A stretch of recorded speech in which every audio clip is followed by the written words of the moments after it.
Hey, welcome. So today we're going to unpack one of the most powerful and honestly kind of strange metaphors for hardship I have ever come across. It's this really ancient image that has so much to say about being resilient in the world we live in right now. It all comes from this one line in the Psalms, "For I am become like a bottle in the smoke." Just let that sink in for a second. A bottle in the smoke. It's weird, it's dark, but there's something really compelling about it, isn't there? So, that's the big question we're tackling today. What on earth could the writer have meant by that? And more importantly for us, what can this ancient, smoky image teach us about getting through the tough stuff we all face? To figure this out, we've got to take a little trip back in time. To really get this metaphor, we can't just think in abstract terms.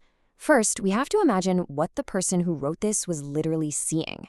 We have to ground this whole idea in its physical reality. Okay, first up, the bottle. Now, you've got to forget everything you know about a modern glass or plastic bottle. This is totally different. We're talking about a bottle made from animal skin, probably goat skin. It was this common, flexible container that everyday folks used to carry everything, water, grain, you name it. So it's an organic, pliable thing. And now the smoke. This is where the image gets really vivid. Picture this. You're in a simple tent or a little peasant hut. There's no chimney. There's a fire that's always going for warmth and for cooking, and it's just filling the entire space with this thick, heavy smoke that has nowhere to go. And where would they hang those skin bottles to store them? Up in the rafters, right in the thick of it. And we're not talking about a little puff of smoke. This is a constant, inescapable, blackening atmosphere. Okay, so if the smoke represents our trials, our afflictions, then the next question is obvious. Where does the smoke come from? And the source we're looking at today has a really profound answer to that. Get this. It argues that the smoke, our trials, rises directly from the fire of our comforts. Whoa.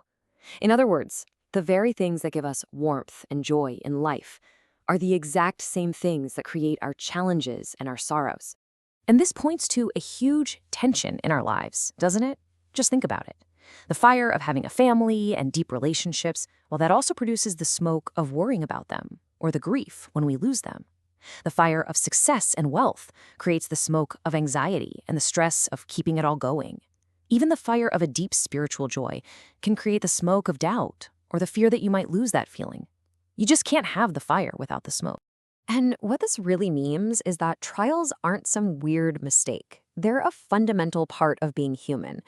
The source points out that everyone, from the most famous historical figures to the most ordinary person you can imagine, is dealing with the smoke. It's just part of the deal when you have a fire to warm yourself by. Now, here's where it gets really personal. The writer doesn't just say they are in the smoke. They say they have become like the bottle in the smoke. That's a huge shift, right? It's moving from the situation to the deep, personal, emotional impact of it all. This source uses this really brilliant analogy. You've got the peasant skin bottle constantly out in the open, getting blackened and shriveled by all that smoke. And then you have, say, a silver plate in a palace, totally protected, preserved, untouched. It's a perfect picture of how hardship can feel so relentless and how you can actually start to see its effects on us. We start to look and feel worn down by it all. And this is absolutely crucial. The source argues that going through something hard doesn't mean we're supposed to become like a stone that feels nothing. Real strength isn't about not feeling pain. It's about being like that skin bottle. We are meant to feel it. The trial is only a trial because we feel its weight, its blackening effects. So what does it actually feel like to become like the bottle? The source breaks it down into three things. First, we become black in our own esteem. Trials can make us see ourselves in a much darker, harsher light. Second, we feel useless, like a shriveled up old bottle that nobody would ever want to use. And third, we feel empty, like the heat and the smoke have just dried up all of our hope and our strength. Okay, I know this all sounds pretty bleak. But now we get to the most important part of this whole metaphor. This is the turning point, the twist that shows its real power. Because there is something absolutely fundamental that the smoke cannot do. The smoke only blackens the outside. It cannot get inside the bottle. Just think about that for a second. Physically, the outside gets grimy, dark, shriveled, but the smoke can't actually penetrate the skin. It can't get inside to spoil whatever's being held in there. And that difference is everything. Our trials are smoke, not fire. Smoke is uncomfortable, it's annoying, it makes everything harder to see, but it doesn't consume you. Fire, on the other hand, would destroy that bottle completely. So our trials might change how we look on the outside, they might wear us down, but they cannot destroy our essential core. So this brings us to the final lesson of this whole thing, what it really means to persevere. It's all about recognizing what the smoke can't touch and then protecting what's inside. Remember the full quote, "I am become like a bottle in the smoke, yet do I not forget your statutes." That one little word, yet, it's everything. It's the pivot point from despair to resilience.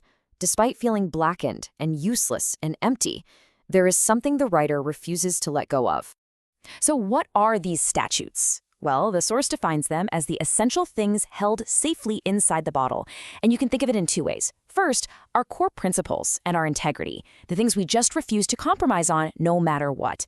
And second, our core hope and belief, the promises we cling to that give us a reason to keep going. And this is why we can hold on to them. Because our deepest values, our core hopes, our essential self, they exist in that protected space inside. The smoke of whatever is happening on the outside just can't reach them. The outward person might be taking a beating, but the inward person can stay whole. And that's really the ultimate lesson here. As the source puts it, being a hero isn't about avoiding the smoke. That's impossible. It's about constancy, endurance, and perseverance right in the middle of it. It's about holding on to what matters most, even when you feel completely blackened and worn out on the outside. So I'll just leave you with this question to think about. This metaphor of the bottle and the smoke is thousands of years old, but its truth feels pretty timeless. We all have our fires, and we all have our smoke. So in the middle of it all, what's inside your bottle? In the smoke of your trials, what is the essential thing that you refuse to forget?